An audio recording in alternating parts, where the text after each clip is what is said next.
kailangan nilang gamitin muna yung kanilang reserve funds na kung nakikita ninyo, marami na ngang nagagalit dahil hindi nabibigyan ng tamang reimbursement. Isang malaking basura talaga to si Grace Poe sa Senado.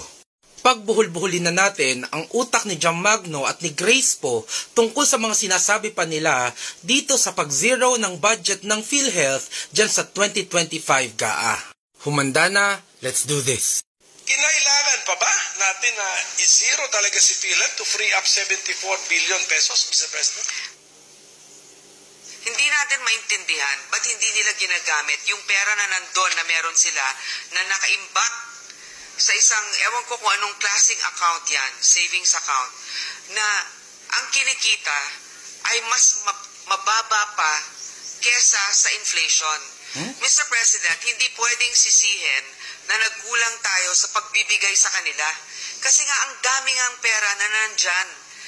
Hindi nila pinamimigay ang pera dun sa mga nangangailangan at tinuturuan din natin sila ng leksyon. Kung may dapat turuan dito ng leksyon, Grace Poe, ay yung mga katulad mo at ang mga kasama mong buwaya dyan sa Kongreso. Hindi mo alam kung bakit marami silang pera dyan na hindi ginagamit? Kasi yan mismo ang sinasabi ng batas. Ayon sa Republic Act No. 11223 o mas kilala sa pangalang Universal Healthcare Act, ang PhilHealth daw dapat ay merong tinatawag na Program Reserve Funds. Ayon dito, PhilHealth shall set aside. Dapat daw talaga magtatabi sila a portion of its accumulated revenues not needed to meet the cost of the current year's expenditures as reserve funds. Malaki talaga yan. Actually, ang pinakamalaki nilang pwedeng itago as program reserve funds ay equal to the estimated 2 years projected program expenditure. 2 years na gastos ng PhilHealth ang pinakamalaki nila na pwedeng gawing program reserve fund. Actually, nag-e-expect pa ang batas na magiging sobrang malaki pa ang pera dyan sa PhilHealth kasi nga yung part ng program reserve funds ay gagawin nating investment reserve funds kung saan gagamitin natin sa pagpapalago ng pera dyan. At kung sobrang lumaki na daw ang pera dyan sa program reserve funds, yung sobra dito should be used to increase the program's benefits or decrease the amount of members' contribution. So hayaan nyo lang na lumaki ang pera dyan, Grace Poe, para in the end, magdadagdag ang benefits ng mga members and mababawasan ang kontribusyon na binibigay namin. So kung nagtataka ka, bakit malaki ang pera dyan sa PhilHealth, Grace Poe, magbasa ka kaya ng batas?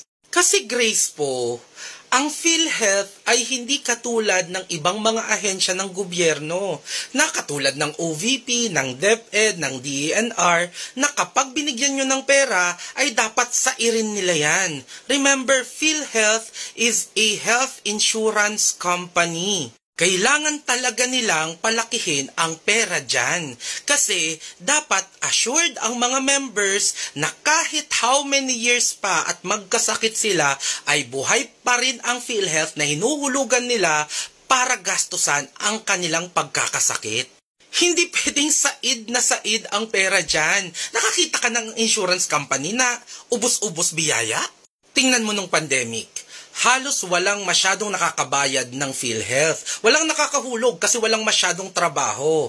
Pero nasustain ng PhilHealth ang sarili niya sa tulong ng gobyerno at sa paggamit ng program reserve funds dahil maraming pera. So gusto namin at gusto ng PhilHealth na kapag kinabukasan ay magkaroon ng pandemic at hindi kami makahulog ay may pera pa rin dyan. Bakit gusto mo nang ipagastos? So Grace Poe, gusto nyong parusahan ang PhilHealth dahil nag-set aside sila ayon sa batas ng program reserve funds at pinapalago nila ang pera dyan? You want to punish PhilHealth for following the law? Nakakatawa kasi ang sinasabi nyo na paparusahan nyo ang PhilHealth dahil sa pagkakaroon ng malaking program reserve funds at hindi doon sa pag-transfer nila ng 90 billion from PhilHealth to the kaban ng bayan. Kung meron kayong dapat parusahan, yon ay itong appointee ni Bongbong Marcos at si Bongbong Marcos mismo na sinusunod ng appointee niya. Because they are the people who are not using the program reserve funds of the PhilHealth properly. They transferred it instead of using it to increase the program benefits and to decrease the amount of members' contribution. Alam nyo kung sinong pinaparusahan nyo dito? Hindi naman itong mga namumuno sa PhilHealth, kundi ang mga indirect members na dapat sinasubsidize nyo ang kanilang contribution. Ayon sa batas, the indirect contributors' premium subsidy shall be gradually adjusted and included annually in the General Appropriations Act. So, kung wala kayong ilalagay dyan na budget sa GAA for 2025, ito ang mawawala. Ang subsidy para sa contribution ng mga indirect contributors. At sino to? Kayo yon, mga indigents. Kayo yan na mga senior citizens. Kayo yan na mga 4-piece members. Kayo yan na mga PWDs.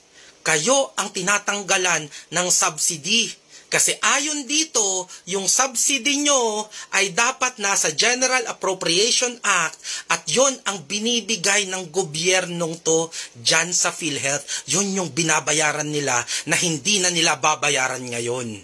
Yes, kayo ang pinaparusahan nila kasi kayo ang hindi nila sinasubsidize.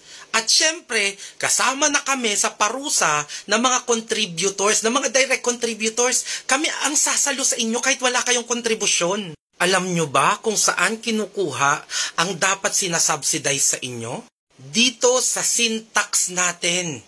Ayon dito, after deducting the allocations under Republic Act numbers 7171 and 8240, 80% of the remaining balance of the incremental revenue derived from this act shall be allocated for the universal health care under the National Health Insurance Program or PhilHealth. So yes, nag-contribute na tayong lahat para masubsidize kayong mga indigent, para maibigay sa inyo yung para sa kalusugan nyo. Pero hindi ibibigay ng gobyernong to. Hindi pa rin ibibigay yung dapat na kontribusyon nyo sa PhilHealth. Pera natin yan. Sin tax to eh. Tax yan. At sino ang nagbabayad ng tax? Tayong mga Pilipino.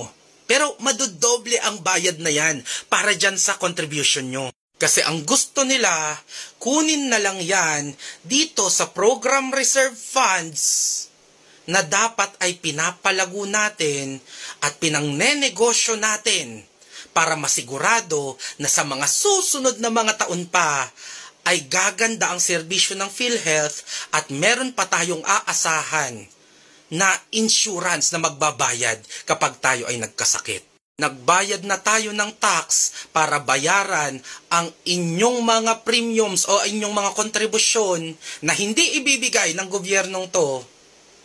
Ngayon, babawasan na lang yung perang atin pa rin na dapat ginagamit para sa pagpapalago nitong PhilHealth na para sa kalusugan natin. Kaya kailangan nilang gastusin, okay? Yung 600 billion nila, di ba, dinimonize nyo din ulit ang pagbalik nila ng pera na hindi nila nagastos, di ba? Ibabalik dapat sa National Treasury, ginawa nyo rin ng issue. Siyempre, ibabalik talaga dapat yan sa National Treasury ang pondo na hindi mo ginagamit. Wrong jam! Ito ang maling-mali na sinasabi sa atin na dapat ginagastos lahat ng pera dyan sa PhilHealth na hindi naman katulad ng mga OVP na kapag binigyan ka sa end of the year ay dapat gastusin mo by the end of the year or else ibabalik mo yan. PhilHealth is a GOCC. Meron talaga silang dapat na pera na dapat pinapalago, ang tawag ay reserve funds ayon sa batas.